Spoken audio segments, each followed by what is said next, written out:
पूजा जी दिल्ली से। राधे राधे महाराज जी। महाराज जी, जीवन में कई बार परेशानियां आती हैं तो लगता है हमने कभी किसी का बुरा नहीं किया, फिर ये सब क्यों हो रहा है? अगर ये पिछले जन्मों का है तो इस जन्म में कर्म क्यों फल मिल रहा है इसका मतलब? क्यों? फसल आपने बोई है तो काटना आपको ही पड़ेगा, कोई दूसरा थोड़ी काटेगा। आज कत्ल करता है, 10 साल मुकदमा चलता है, 20 साल की सजा होती है। कानून व्यवस्था है। ऐसे ही हमारी भागवतिक कानून व्यवस्था है। भीष्म जी सरसैया पे पड़े हुए हैं और भगवान से कहते हैं कि मैं 70 जन्म तक देख रहा हूं अपनी दिव्य दृष्टि से, मैंने ऐसा कोई पाप नहीं किया जो मुझे ये दंड मिले कि 6 महीना बाणों की सैया पर। तो भगवान ने कहा 100 के ऊपर चलो। एक बार आप राजा थे और एक सांप को उठा करके बबूल के पेड़ में बड़े बड़े कांटों में ऐसे डाल दिया और वो 6 दिन तक तड़प तड़प करके मरा। उसी का परिणाम आपको 6 महीने बाणों की सैया में।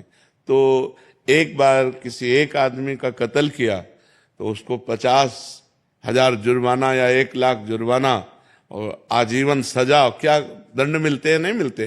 तो हमारे तो न जाने कितने पाप हैं। अब कौन ऐसा शरीरधारी है जो झूठ नहीं बोल रहा? कौन ऐसा शरीरधारी जिससे पाप नहीं हो रहा? ये तो बात कह देना कि हमसे तो कोई गलती ही नहीं हुई, हमसे तो कोई पाप ही नहीं हुआ, ये बिल्कुल हम अविवेकपूर्ण मानते हैं। नहीं, ऐसा नहीं है। हम सबसे गलतियां होती हैं और उसी भगवान के दरबार में अन्याय नहीं है, क्योंकि वहां किसी के गवाही की जरूरत नहीं है। वो सर्वव्यापी परमात्मा आपके हृदय में ही बैठा हुआ है। मत्ता परतरम नान्यत किंचिदस्ति धनंजय, मेरे सिवा और कुछ है ही नहीं, तो उसको गवाही की क्या जरूरत है? वो देख रहा है। तो हमको बहुत धैर्यपूर्वक चलना है। देखो, हम कई बार बता चुके हैं कि हमारे शरीर की रचना 2 कर्म से हुई है, पाप और पुण्य। दोनों के मिश्रण से मनुष्य शरीर बनता है। केवल पाप से यातना देह का निर्माण होता है जो नरक में मिलता है। केवल पुण्य से देव देह का निर्माण होता है जो स्वर्ग लोक, मारलोक, जनोलोक, तपलोक, सत्यलोक आदि में। लेकिन मनुष्य लोक में दोनों मिश्रित होते हैं, पाप और पुण्य। तो जिस अवस्था में जो हमें दुख मिलना है वो कर्म हमारे ऊपर लागू हो जाएगा। अगर पुण्य कर्म लागू है तो हमें सुखद अनुकूलता प्रशंसा मिलेगी। अगर पाप कर्म लागू है तो दुख प्रतिकूलता निंदा मिलेगी। वो हमारी वैसी बुद्धि हो जाएगी, जैसी हो भवतव्यता तैसी बने सहाय, आप ना आवे ताहि पे ताहि तहां ले जाए। अचानक आपसे ऐसी क्रिया बन जाएगी कि आपकी निंदा होगी, आपकी अवहेलना होगी। अचानक आपसे ऐसी क्रिया बन गई, दांव लग गया कि आपकी प्रशंसा होगी, आपकी जय जय हो जाएगी। वो पूर्व कर्मों का विधान चल रहा है। तो फिर मनुष्य जन्म में महानता क्या है? अब नवीन हमसे पाप ना होने पावे। अब नवीन कर्म हम ऐसे ऐसे समझ समझ के करें कि हमारी आगे की जो जन्म हो या आगे जो हमें मिले वो बहुत अच्छा ही हो। पाप कर्म नहीं होने चाहिए। अब हमसे गलती नहीं होनी चाहिए। अब लो नसानी अब ना नसई हो। तो ये पक्की बात समझ लीजिए कि अपने कर्म को ही भोगना पड़ रहा है। इसमें बिल्कुल संशय न कीजिए कि मैंने तो पाप नहीं किया। किसने प्रश्न किया था? ईमानदारी से देखो सखी, वृंदावन में बैठी हो, ईमानदारी से जब से तुम्हें याद है तब से अब तक देखो, केवल इसी जन्म में क्या आपसे पाप नहीं हुई? क्या आपसे गलती नहीं हुई? आप विचार करके देखिए, हमसे पूर्व जन्म में कितनी गलतियां हो गई हैं। इतनी गलतियां हो गई कि भगवान ने कृपा करके मुझे मनुष्य शरीर दिया है। मेरे कर्म से मनुष्य शरीर नहीं मिला। कबहू का करी करुणा नर देहि, देत ईश बिन हेत सनेहि। अब भी भगवान की कृपा देखो कि आप साधु समागम में बैठी हो, आप वृंदावन आई हो, संत समाज में बैठी हो। अब मोहि भाव भरोस हनुमंता, बिनु हरि कृपा मिले नहीं संता। तो भगवान तो आपको दुलार ही कर रहे हैं, भगवान तो आपको कृपा ही कर रहे हैं। पर हमने गलती की है तो वो भोग तो हमें भोगने पड़ेगा। महाराज जी, इस जन्म का कब भोगना पड़ेगा? अगला। जब अभी जो वर्तमान में गलतियां। अगला। और ऐसा भी हो सकता है कि इसी जन्म में भी उसका दंड मिल जाए। भयानक अपराध, भयानक अपराध, जैसे आप संत द्रोह कर दो, संत निंदा कर दो, किसी संत को मार पीट दो, फिर आपको भयंकर आपको कष्ट। साधु अवज्ञा तुरंत भवानी, भक्तन निंदा अति बुरी भूल करे, जिनको के सुकृत बहुजन्म के छिन्न दाय को। तुरंत अकाल मृत्यु का विधान बन जाएगा, तुरंत अकाल मृत्यु का विधान बन जाएगा, तुरंत भयंकर कष्ट देने वाला योग लग जाएगा। पर ये भागवतिक विधान है। भागवतिक विधान है। 2 मिनट में किसी को मार दिया, इसके बाद आजीवन कारागार, और उसको ऊपर से बोले 1,00,000 रुपया जुर्माना। तो ये जो हम भोगने आते हैं मृत्यु लोक में, जुर्माना भोगने आते हैं, मूल सजा तो नरक में मिलती है, ये जुर्माना यहां होता है, उसको भोगना होता है। तो जो हमें भोगने को मिला उसे मिल, आगे हम कोई पाप कर्म नहीं करेंगे, आगे हम अच्छा भजन करेंगे तो हमें अच्छा मिलेगा। महाराज जी लोग कहते हैं नरक तो किसने देखा है? अब कह दो कि किसने देखा, जब चोरी करोगे और जब तुम्हारे डंडा चलेंगे और जब जेल जाओगे तो अपने आप जान जाओगे कि जेल किसे कहते हैं। बोले किसने देखा है जेल? तो तस्मात् शास्त्रम प्रमाणम ते कार्य कार्यो व्यवस्थित हो, शास्त्र जो कह रहे हैं वो सत्य है, वो असत्य नहीं है। अब हमें बहुत छोटे हैं, कूप मंडूक हैं, जैसे कुआं का मेढक है ना, एक समुद्र का मेढक गया तो कुआं के मेढक ने कहा कहां से आए? बोले समुद्र से। बोले तुम्हारा समुद्र कितना बड़ा है? इधर से इधर उछला कुआं का मेढक। बोले इतना बड़ा है? बोले नहीं। बोले इतना बड़ा है? बोले नहीं। बोले जिंदगी भर तू उछलता रहे तो भी तू समुद्र की था नहीं पा सकता। अनंत ब्रह्मांडों के रचयिता भगवान ने रचा है, स्वर्ग नरक पाप पुण्य, उसका फल दोनों रचे और आपको छूट दे दी है, आप पाप कमा लो या पुण्य कमा लो। तो मनमानी आचरण करने में कोई तो मानता नहीं है, और जब परिणाम आता है तब भगवान को कोसता है। तो ये विधान भगवान का बनाया हुआ आपके कर्म के अनुसार है, आपने जो कर्म किया उसके अनुसार विधान बनाया हुआ है।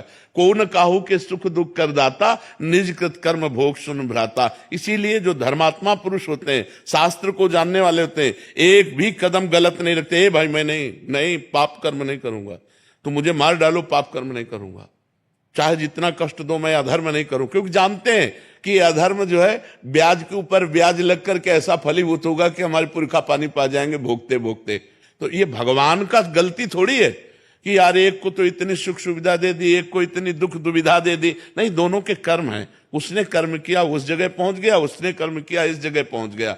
एक बार राजसूय यज्ञ में एक चीटा एक दाना लेकर के चावल का, और एक टांग टूटी हुई थी, 3 टांगों से बड़ी मेहनत से चल रहा था। अर्जुन जी ने देखा, भगवान से कहा सर्वलोक महेश्वर श्री कृष्ण, क्या इस पर कभी कृपा नहीं होगी? ये बेचारा चीटा एक चावल के दाने को बड़ी मेहनत से ले जा रहा है। तो भगवान ने कहा तुम्हें पता नहीं मुझे पता है, ये 14 बार इंद्र बन चुका है। राजसूय यज्ञ का वो चीटा जो एक दाना चावल बड़ी मेहनत से ले जा रहा था, वो 14 बार इंद्र बन चुका है। महाराज नहुष इंद्र के पद में थे, और व्यभिचार प्रवृत्ति से इंद्राणी के साथ भाव गलत किया तो तुरंत जो है अजगर की योनि में आ गए। कर्म तुरंत देखो ना, बड़े बड़े अधिकारी को सस्पेंड कर दिया जाता है। आप अपने कर्म जहां उत्तम किए तो आप चढ़ते चले जाएंगे। बुद्धिमान वही है जो सुख दुख को भोग कर भजन करते हुए नया पाप ना करे और अपने जन्म को भगवान में समर्पित कर दे। यहां का यश कितने मिनट का? जब तक तुम्हारा शरीर छूटा कौन पूछता है यार? तुम चाहे जिस पद में हो और चाहे जितने बड़े यशस्वी हो, तुम्हारे मरने के बाद यहां जब भगवान का नाम नहीं ले रहे लोग तो तुम्हारा नाम कहां से लेंगे? और तुम्हारे साथ जाएगा क्या? यहां का बैंक बैलेंस, यहां की वाह, यहां की तुम्हारी पत्नी पुत्र परिवार। अरे जब देह नहीं जाएगा तो तुम्हारे साथ कुछ नहीं जाएगा। दुनिया में लाखों का मेला जुड़ा, हंसा जब जब उड़ा तो अकेला उड़ा। उसे अकेला भोगना पड़ता है, फिर नई योनियों में जाकर के दुर्गति भोगता है। इसलिए होश में रहो, जो पूर्व पाप का कर्म है उसे भोग लो हंसते हुए, आगे कोई पाप मत करो, नाम जप करो और अच्छे आचरण करते हुए विजय को प्राप्त हो। परमात्मा ने तुम्हें खेती दे दी और बीज दे दिया, अब बोते क्या हो ये तुम्हें देखना है। खेती दे दी भारत भूमि में मनुष्य शरीर, बीज दे दिया तुम्हारी बुद्धि। पाप कर्म बोते हो या पुण्य कर्म बोते हो? अब बम्बुल बोओगे, दाग छुहारा खाना चाहोगे तो बेकूफी होगी। गन्ना बोओगे तो गन्ना मिलेगा, बम्बुल बोओगे तो बम्बुल मिलेगा। अवश्य में भोक्तव्यम कृतम कर्म शुभाशुभम। या मनमानी आचरण करते हैं, इसके बाद भगवान को दोष देते हैं। नहीं भाई, बहुत संभल करके करो, फिर देखो आपको आनंद आता है कि नहीं। हम अंदर की तुम्हें बात कहते हैं, यदि तुमसे पाप कर्म ना हो तो आप देखो आप सुख में ही डूबते चले जाओगे। लेकिन मनमानी आचरण करते हो, पाप करते हो, जब उसका दंड आता तो भगवान को कोसते हो। भगवान एक सर्व समर्थ पिता है जो तुम्हें दे दिया, अब तुम उसका वर्ताव क्या करते हो अपनी श्वासों का, अपनी बुद्धि का, ये तुम देखो। अपनी श्वासें और बुद्धि गंदे कामों में लगाओगे, बोले सफाया करवा दिया, गर्भ गिरा दिया। अरे इतनी हमारे वैज्ञानिकों ने व्यवस्थाएं रखी है कि आप वहां तक पहुंचो ही मती। जब गर्भ आ गया है तो उसको नष्ट करो ही मती। वो भगवान का जीव अंश है। अब आप उसकी हत्या करोगे, उसका दंड मिलेगा कि नहीं मिलेगा? और जब दंड मिलेगा बोले हमने तो कोई पाप किया नहीं। पराये पुरुष से व्यभिचार करोगे, हमने कोई पाप नहीं किया। पराई स्त्री से व्यभिचार करोगे, हमने कोई, हमारा शास्त्र कह रहा है ये व्यभिचार है, ये पाप है। जिस स्त्री को स्वीकार करे आजीवन उसी पर ही अपने जीवन को निर्धारित रखे, किसी दूसरी स्त्री से सहवास न करे। एक स्त्री जिस पति को स्वीकार करे उसे भगवान मान करके आजीवन निर्वाह करे। ये हमारे भारत की पद्धति है। हमने कभी डिवोर्स नहीं सुना पीछे, ये अभी चला है, ये जो गर्लफ्रेंड बॉयफ्रेंड इन्हीं के बाद ये चला है। नहीं, हमने कभी डिवोर्स नहीं सुना। हम अपने बचपन में कभी ये नहीं सुना कि उनकी पत्नी ने उनको डिवोर्स दे दिया या उनके पति ने, कभी नहीं। आजीवन संबंध निर्वाह करना ये हमारे भारत की पद्धति है। भारत है, विदेश नहीं है कि आज इसके संग कल उसके संग, ये नहीं। यहाँ धर्म की मर्यादा है।